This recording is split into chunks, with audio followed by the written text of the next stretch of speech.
Om Tat Sat. Welcome to Gyan Bhakti. We are currently exploring the scripture Mysticism of Srimad Bhagavatam. Commentaries by my worshipful Guruji, Swami Jyotirmayananda ji Maharaj, narrated by myself, Swami Nikhilanand. So, yesterday we had covered the episode of Lord Krishna lifting the Govardhan mountain, and today we will explore the mystical meaning. The highly dramatic story contains great mystic significance. On one level, Krishna's efforts to guide the people away from a ritualistic tradition of worshipping Indra was designed to curb the immense pride of Indra. However, the message goes much deeper. In Vedantic thought, worship of Indra, the lord of heavenly worlds, became symbolic of working for celestial enjoyments in the heaven realm. It symbolizes the realm of sakamya karma, or performing good deeds during life to acquire merit, so that after death one will enjoy unobstructed pleasure in heaven or a better life in future births. Thought of this sense, heaven does not refer to the state of self realization or liberation. So, this is not the mukti or nirvana or liberation we discuss normally and that we aspire for. It is a relative heaven, an existence in the astral plane after death, in which every sense enjoyment, freed of all limitations of the physical body, is unobstructed. For the vast majority of people, the idea of having unobstructed pleasure is wonderful. However, to thoughtful people, it seems most miserable to live a life sustained for sense pleasure while the intellect remains under the bondage of ignorance.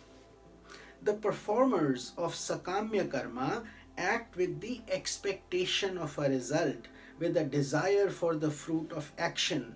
And this is why in Srimad Bhagavad Gita, Lord Krishna emphatically continues to guide us that we should do selfless work. When we do it, should be nishkamya, which means without desire for a fruit. Karmanyavadhikaraste ma phaleshu kadachana.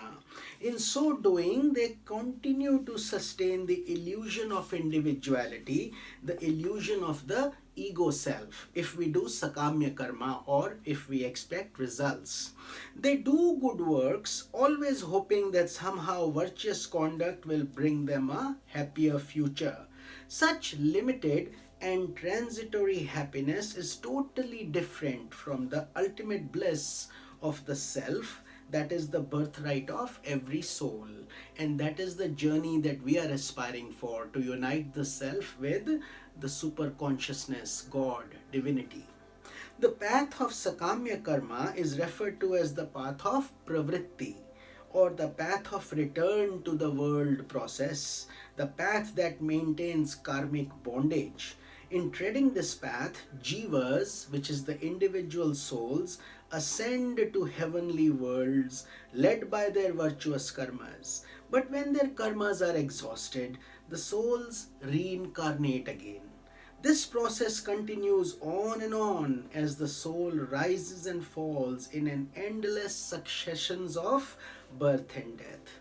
Thus, Krishna discouraged his devotees from their dependence on Indra, who represents the heavenly worlds, and the mere transient rewards of virtuous karmas.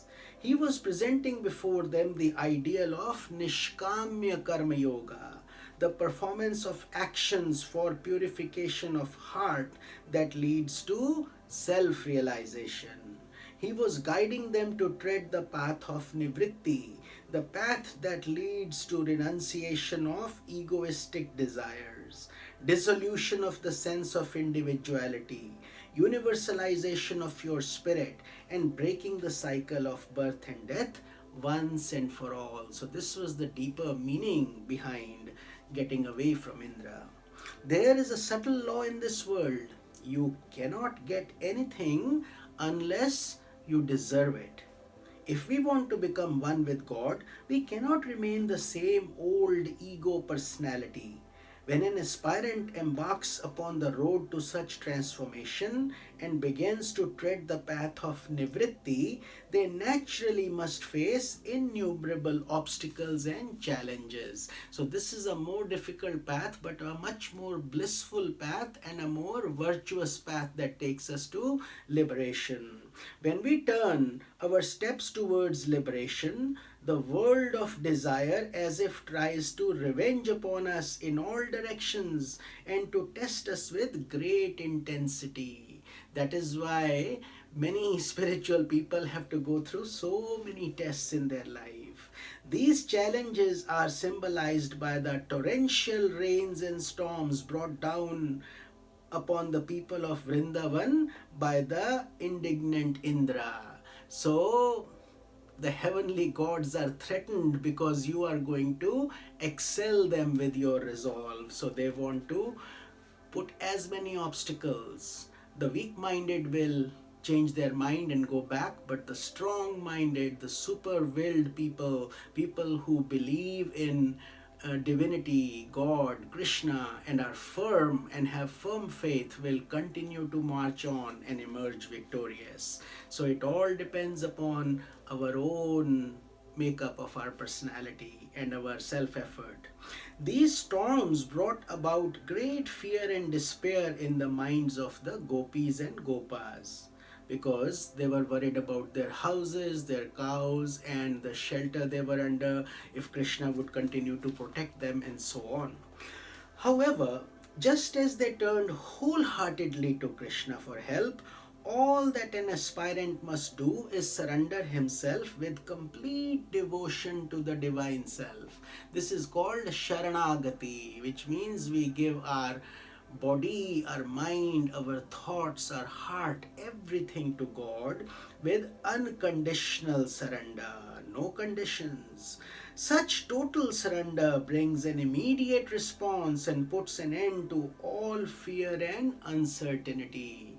The same thing happened in Gajendra Moksh, where the elephant who was caught by the crocodile tried and finally gave up and surrendered to God. And the moment he did that, Lord's discus came and cut off the neck of the crocodile and freed Gajendra, the elephant. The same thing happened to Draupadi. When she did unconditional surrender, Lord Krishna himself became her sari, and all the disrobing that they were trying to do, the Kauravas, could not touch her. They could not remove the garment of her body, and she became even more gloriously dressed. So that is the divinity when it comes and protects us. But we need to have that level of faith. Faith is the source of tremendous power. If we have developed faith in God, not ordinary faith, mind you, but faith that is profoundly dynamic, the world may go on pouring down obstacles, but from our point of view, they don't exist because God is leading us on. He is our ship captain. The ocean may be rough, but if we are in a nice ship driven by a good captain with a well-charted course, then we have nothing to worry about. We simply enjoy the ride. All have heard it said that faith moves mountains. Here in this story of Govardhana mountain, it was literally true. Lord Krishna did pick up that mountain. Krishna effortlessly lifted the whole mountain on one finger to shelter his devotees from all harm. That God who has created the entire cosmos, for him picking up this mountain is like picking up, like you would pick up a little flower or try to pick up a mushroom. So don't let your mind exceed you and raise all kinds of doubts that how can that mountain be raised. So too, through faith and devotion, an aspirant experiences the weight of the world process being lifted by the divine hand. Just as Krishna effortlessly lifted the whole mountain on one finger to shelter his devotees from all the harm. Then the world and all its miseries serve to nourish the soul rather than deliberate it. So through that rain, the grass will become green, the everything will become washed and more beautiful. When the people of Vrindavana returned to their homes, they found everything intact, but even more beautiful than before. Similarly, when the life of an aspirant is pervaded by faith and divine grace, he encounters the same practical realities but with an enlightened vision. He lives and moves in Krishna. He is no longer a devotee of Indra or ego consciousness who gives perishable rewards. He becomes the worshipper of the Supreme Being, the one God who abides in all. He becomes a Parabhakta or a supreme devotee, and the world becomes Vrindavan, the mystic land of the self where he sports with the Lord for eternity. So, this was the mystical meaning of this wonderful episode, and I will see you in tomorrow's Satsanga. This is Swami Nikhilanand. Om Tat Sat.